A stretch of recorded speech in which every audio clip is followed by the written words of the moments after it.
This is the Wishing Mandala Stamp Set and matching Wishing Mandala stencils. I've begun the project by stamping the mandala image onto a piece of 140-pound cold press watercolor paper.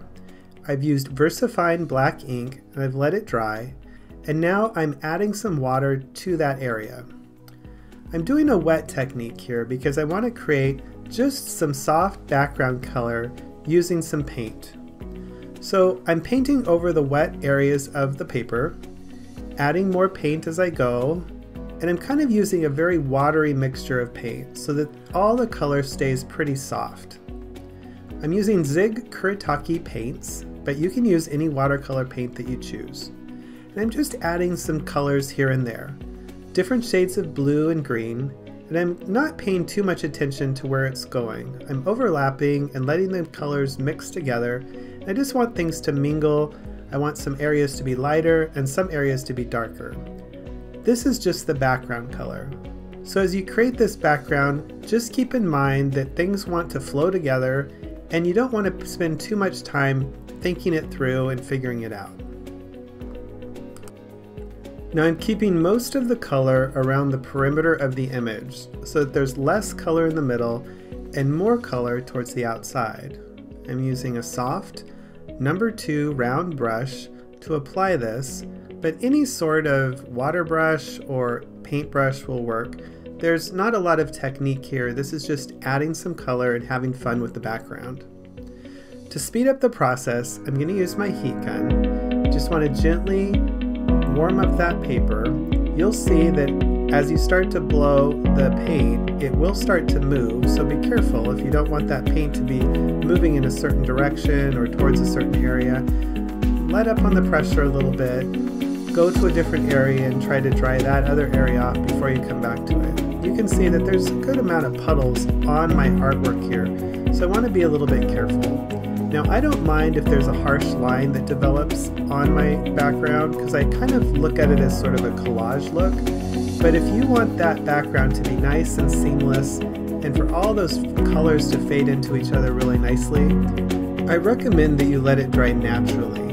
Just give it some time for it all to get nice and dry, and those colors will smooth into each other a lot better than if you used a heat gun to speed the process along.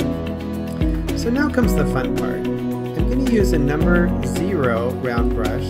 Something with a finer tip is all you need to start adding colors to the different portions of shapes on that stamped image. Now here I've added a layer of yellow, and while it's wet, I put a dab of green paint at the tip of each of those little shapes. And while everything's still damp, I'm going to use my brush to sort of mix things together so it shades from yellow to green. Now you can be as careful and detailed as you want with all these different shapes. Sometimes you might fill them in solid, sometimes you may shade from one end to the other in a couple different colors. It's totally up to you. I find this portion of making a card to be the most fun. I love coloring things in, and painting is a really natural, fun experience for me. I think that watching the water move around and watching the paint move and change as you spread around on the paper is very satisfying, and I love the results. I love that there's a unique character to each time I put down some paint, where one blue might be a little different than another blue even right next to it. So that's really the fun part for me here. And I could paint this whole thing all day. I think there's so many little areas to fill in, it could probably take me hours. But I'm just going to go ahead and fill in a portion of these, and you can see what a unique and beautiful background you can get with this stamp. Now you'll begin to appreciate now why we put that background color down. I think that it's more interesting if you have some color down instead of just a plain white background, because the color you put on top of it changes slightly, but all the contrasting area around those colored areas kind of sets a different mood for what that artwork looks like. I think that having a little bit of green behind the blue instead of just plain old white just really makes it look like you've done something a little bit more special, and you've kind of added added a dimension and a layer in there that tells sort of a different story when you're putting that artwork together. Notice that I'm not painting every single space in. I'm just putting some color in really specific spots. I'm kind of trying to keep it consistent as I move around the mandala, but you'll see in a moment when we start to use the stencils with this, that the stencils do a lot of work for you.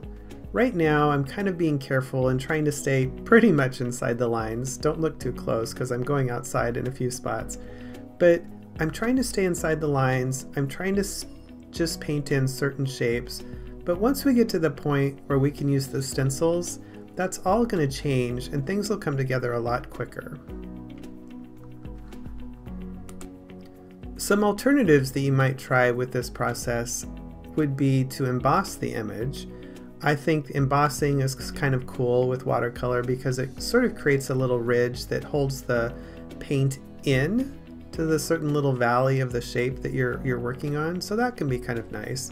And sometimes that paint collects along the edge of the embossing area, and that is kind of a nice look too. Now once you have that all filled in and you're happy with it, you're going to let that dry, and then we're going to use the stencils. Now there's 4 stencils available to match the stamp set, and it's up to you if you want to use 1 or 2 or 3 or even all 4. I'm going to take one here, I'm going to line it up towards some of the shapes. It's really easy to line up, and I'm just going to use some Distress Oxide ink, this is in peeled paint, to add a little bit of color over those shapes. Now this is what I said when I mentioned things will start to go pretty quick with the stencils. You can fill in a lot of color really quickly with these stencils because you're just rubbing the color over the area in very specific spots. And you can make this as simple or as complicated as you like. I've taken a second stencil here and put it in place, and I'm adding some Distress Oxide and Spiced Marmalade right over those open areas. I'm kind of putting a little bit of color more towards the tip, adding a little bit in the center, and then I'm going to switch it up a little bit and use a different ink color so that half of the stencil is one color and the other half will be another color. This beautiful shade of gold is fossilized amber in distressed ink. It's a little bit lighter than the Spiced Marmalade, and it makes it a little bit different as you go across the mandala. It's a really beautiful effect. So I'm just going to use that many stencils to put that color on there, and you can see it's really transformed the painting from what it was before. There's lots of different shades on there, and all the overlapping is really making it start to take shape. I'm using a third stencil, and it opens up a whole nother set of areas to be filled in with some sponged ink. I'm using Distressed Oxide in Broken China, this time going around the perimeter of all the designs and filling in those areas. You'll notice that some of that overlaps with some of the earlier stencils, so that blue ink is going to overlap some of the paint and also some of the previously stenciled ink. I'm going to put Mowed Lawn on the other half of the stencil here, and that'll add even more color variation. So green to blue, and when you pull that all apart, there's really a lot going on in the background. I like to kind of take the sponge and kind of hit here and there with different ink colors so that it's a little bit unexpected. I decided the background could use a little bit more of that faded china, so I went back in and hit a couple areas with that as well. Again, using that circular motion so that all that ink hits all the inside edges of that stencil to really fill out that shape. Overlapping and lots of shading really makes this unique. So at this point I was really excited with how this was turning out, and I decided to go ahead and use a fourth stencil. This is going to save me some work. It's going to fill in lots of different areas with color just in the right spot, and it takes no time at all. I kind of caught myself halfway through. I should have been taping this down, but I was so excited to get the color on there, I was just sort of holding it in place with my hands. Make sure that you're holding it really tightly, because if it starts to slip, then that color can go outside the line. So to be safe, I'd use some tape, but if you're like me and impulsive, you're just not going to be able to wait. So I'm taking some Distress Oxide ink here, Wilted Violet and Faded China, and you'll see if they overlap they make this beautiful shade of blue purple, but otherwise it's different shades of violet, different shades of blue, and I'm kind of hitting here and there just to kind of add some accents. And I couldn't resist adding some more spiced marmalade in there just to kind of brighten things up and just try to make everything all come together. I finished it off with Distress Oxide in Fossilized Amber, again hitting some of those areas I hadn't hit before. I'm not going to necessarily fill the whole thing in, maybe there'll just be a glow at the end of some of those areas, and some of the areas I'll put lots of color on, some of those areas just a little bit of color on, so that the color really fades and moves as you go across the piece. It's just amazing. By the time you're done, you won't be able to tell what's been painted and what's been sponged because everything's overlapping and blended together. Now I've stamped and embossed a sentiment from the stamp set.